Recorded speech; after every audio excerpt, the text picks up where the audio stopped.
이 선수가 뭐 주발이 어느 발이고 뭐 어떤 성향을 가지고 있다. 제가 영국에서 많은 일을 하긴 했지만 사실 저는 궁극적으로 한국에서 사실 일을 많이 하고 싶었어요. 제가 한국 축구 발전에 이바지를 했으면 좋겠다. 그래서 14세부터는 그런 데이터를 저희가 직접 뽑아내기 때문에 선수들도 뭐 내가 패스 성공률이 어느 정도 됐나를 직접 경기를 보면서 판단할 수 있는 데이터가 저희가 나오고요.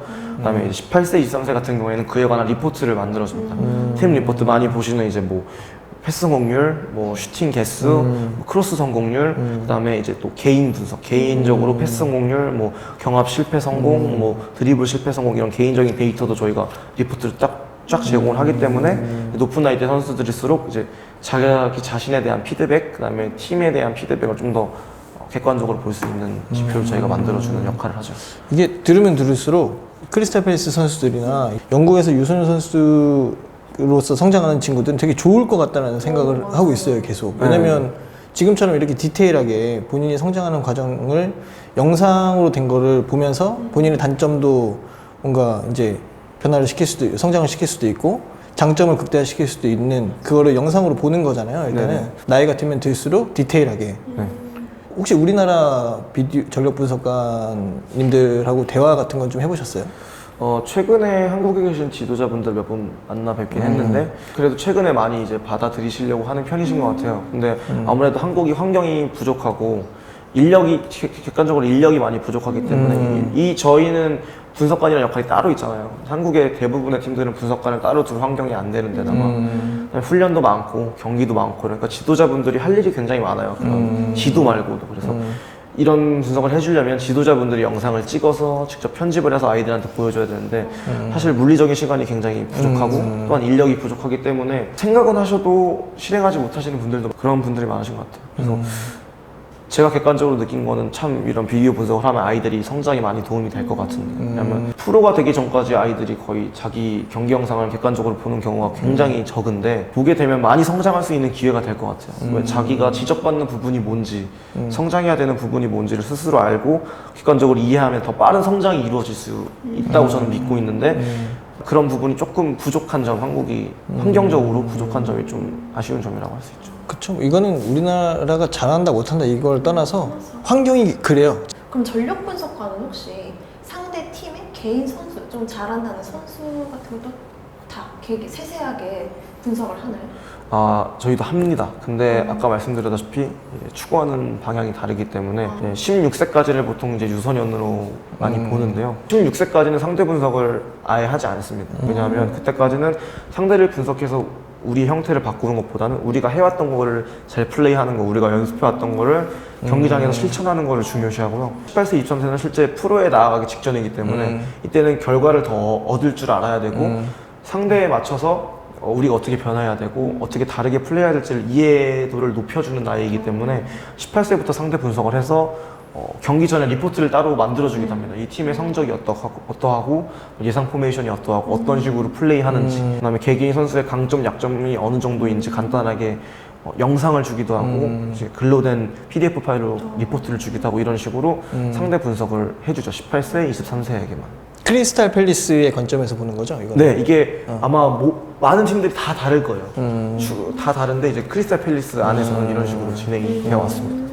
그러면 어디까지 분석하는 리포트를 기준으로 말씀드리면 이제 처음에는 예상 포메이션, 그다음에 지난 3경기에 어떤 포메이션으로 어떤 선수가 나왔는지, 그다음에 공격적으로 봤을 때 강점과 약점, 수비적으로 봤을 때 강점과 약점, 세트피스로 봤을 때 강점과 약점 이렇게 나와 있고요. 그다음에 개개인에 대해서는 아주 좀 간결하게만 나와 있습니다. 뭐 이 선수가 뭐 주발이 어느 발이고 뭐 어떤 성향을 가지고 있다 이 정도를 주로 리포트를 하고 있고요. 재밌네요, 되게. 이런 거를 하고 싶어 하시는 분들도 많이 있을 거예요. 루트도 잘 모르고 이럴 텐데 조성준 전력 분석가님처럼 나이가 그렇게 많지 않으시거든요. 근데 벌써 한 2년을 거기서 경험을 해보셨잖아요. 이렇게 젊은 분들이 이렇게 도전도 하고 이런 인재들이 많이 나와요. 국내 K리그나 구단에 들어가서 이런 일들을 해주거나 또 뭔가 문화를 바꾸는 어떤 그런 모습들이 또 보이면 우리나라 축구도 발전하는 계기가 될 수 있을 것 같아요. 크리스탈 팰리스의 유소년 친구들을 그래도 많이 경기도 많이 보셨고 훈련도 많이 보셨잖아요. 혹시 한국의 유소년 선수들의 뭐 경기를 보러 가신다거나 훈련을 가신 적이 있으세요? 한국에서도 많이 고등학교나 뭐 대학교도 봤었고 제가 영국에서 분석관을 했다고 하면 많이들 물어보시는 질문이세요. 한국 애들은 영국에 비해서 어떻냐. 제가 드리고 싶은 그런 질문이었어요. 근데 객관적으로 제가 봤을 때도 한국에 뛰어난 선수들이 굉장히 많다고 생각합니다. 기술적으로나 전술적 이해도가 굉장히 뛰어난 선수들이 많은데 아무래도 저도 그래서 굉장히 많이 의문을 가지고 혼자 되게 생각해봤던 질문이에요. 왜 유소년 선수를 봤을 때 차이가 많이 없고 피파 주간 유소년 대회에서도 좋은 성적을 많이 거두는데 성인 레벨만 되면 좀 왜 한국이 좀 작아지는가에 대해서 많이 공부를 했는데 사실 뭐 아직 명확한 답을 찾지는 못했어요. 근데 그나마 제가 생각했던 것들은 이제 아무래도 인프라가 다르다는 점.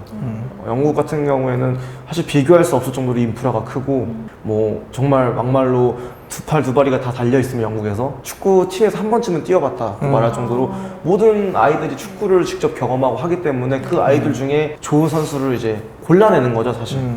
근데 한국 같은 경우는 운동을 하게 되면 공부를 그만두고 운동을 해야 된다든지 이런 선택을 아주 어린 나이부터 선택을 해야 되는 기로에 서기 때문에 이 선수를 어릴 때 찾아내서 이 선수를 키워내려고 영국 같은 경우에는 당연히 구단에서 모든 팀들을 운영해서 지도자들이 좀 더 여유 있게 지도를 할 수 있는 환경을 만들어줘요. 성적에 연연하지 않고 도전하고 성장을 위해서 좀 할 수 있는 환경을 만들어주기 때문에 어린 나이 때는 그거에 스트레스를 받지 않고 자라기 때문에 이 선수들이 경기를 대하는 방식이나 축구를 대하는 방식, 그다음에 동기부여나 결정적으로 성인 대회에서 차이를 많이 느끼는 창의성 같은 부분에서 굉장히 좀 차이를 많이 드러내고 있다고 생각하기 때문에 그 점이 조금 다른 점이 아닐까 항상 그렇게 생각을 해왔습니다. 저번에 이제 그 대동초 감독님이나 우리 월클 친구들이 왔을 때도 똑같은 얘기를 했지만 생태계 문제 그게 가장 크게 작용을 하는 부분이 있고 성인이 되면서 왜 이제 다른지도 시스템의 문제도 분명히 있어요. 예를 들어 뭐 U17세, U20세 이런 대회 같은 것도 보면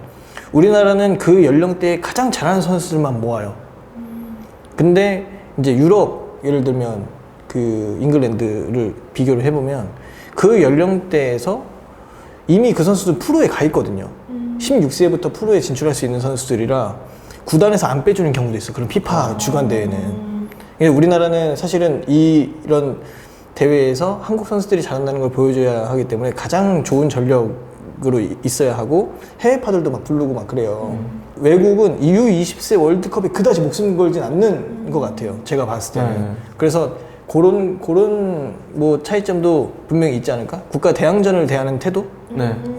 확실히 그 국가 대항전을 대하는데도 결과보다 좀 더 성적을 결과야 당연히 잘 나오면 좋은 거지만 그것보다 우선시 두는 건 성장이나 전체적인 이 개인적인 성장 이런 거에 목표를 두고 있기 때문에 사실 조금 방향이 다르다고 했어요. 이게 답이라는 게 아니라 이런 면도 있다. 이런 측면도. 네.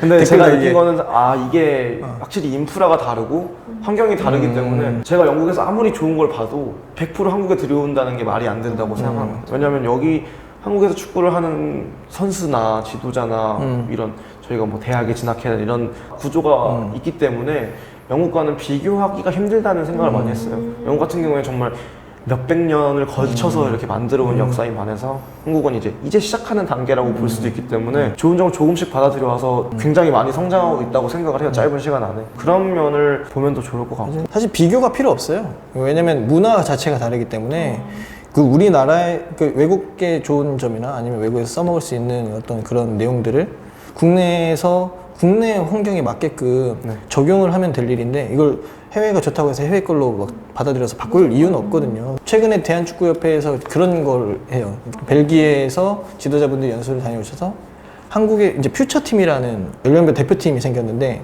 벨기에는 약간 그런 식으로 같은 연령이지만 팀을 두 개로 막 나눈다고 그러더라고요. 그렇죠. 나중에 늦게 태어난 친구들은 그러니까 성장기가 좀 늦어서 이 친구들이 대표팀에 같은 연령대의 대표팀을 뽑히기가 좀 어렵다. 하지만 연령이 낮으니 두 개로 나눠서 이 선수들한테 다 기회를 주자. 왠지 그런 취지의 그런 프로그램이 있어서 한국에서 또 퓨처팀이라는 이름으로 이제 대한축구협회에서 그런 거를 또 시도하는 방향도 있고 계속해서 대한축구협회에서 시도를 많이 하고 있어요. 유소년 축구에 관련해서.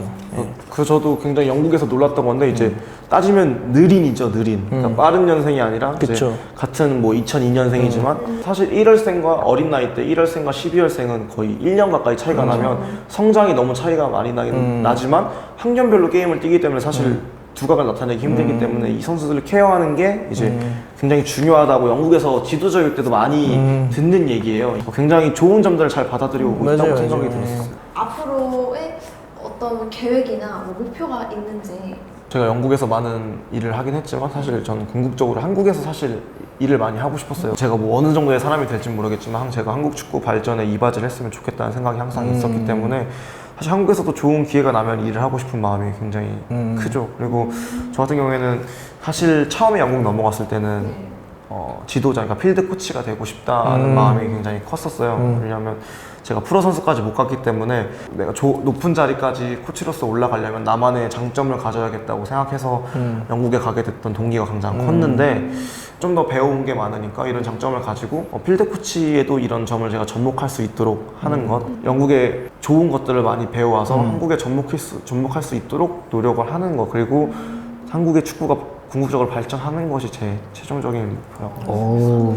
이제 축구가 현대화되면서 이제 과학이랑도 같이 섞이고 뭐이 학문적인 거랑도 많이 섞이는데 이제 그런 직업군이 많이 생긴 것 같아요. 그래서 그런 직업군들의 이제 뭐 선수 출신이 아니더라도 그런 직업군을 갈 수 있는 사람들이 많아지고 영국에서 실제로 뭐 코칭을 하는 사람들 중에 뭐 전혀 축구를 하지 않았거나 뭐 혹은 뭐 인체 생리학이나 이런 걸 학문적으로 지식이 너무 많아서 운동을 도와주는 경우가 많은데 한국에도 이제 점점 그런 미래가 도달할 거라고 생각을 해서 이런 축구를 하지 않았던 분들 혹은 축구를 하다가 일찍 그만두게 된 분들도 이론적이나 학문적으로 과학적으로 많은 지식을 갖고 있으면 축구 쪽에 뛰어들어서 충분히 많은 도움을 주실 수 있는 분들이 있을 거라고 생각을 해요. 현장에 있는 지도자분들도 이제 이론적으로나 과학적으로 학문적으로 도움받아서 팀을 성장할 수 있다고 생각하시는 분들도 많아서 그런 의견을 이제 수용하고자 하는 지도자분들도 많으신 것 같아요. 그래서 그런 좋은 지도자분들을 만나시면 서로 좋은 관계가 되지 않을까 생각합니다. 앞으로 잘 됐으면 좋겠고 저희한테 도움도 좀 많이 주시고 네. 우리 유소년 애들 앞으로 관심도 많이 가져서 네, 그럼. 좋은 환경을 계속 만들었으면 좋겠어요. 팀과 개인의 발전을 위해서 그리고 감독님을 정말 보좌해서 감독님의 도움을 드리면서 최선을 다할 수 있는 사람이기 때문에 좀 써주십시오. 간절함을 봤어요. 다음에는 영어로 마지막 질문. 갑자기 심장이 뛰지? Okay. How was the interview? Yeah, it was pretty good, and it was good for me to introduce myself and explain everything about my experience and everything I did in the UK. So it was good. Yeah. 좋으셨대요? 네, 오늘 크리스탈 팰리스 전력 분석관 하셨던 조성준 분석가님 모시고 정말 귀한 시간 내주셔서 감사하고 다음에 또 뵀으면 좋겠습니다. 네. 감사합니다. 감사합니다.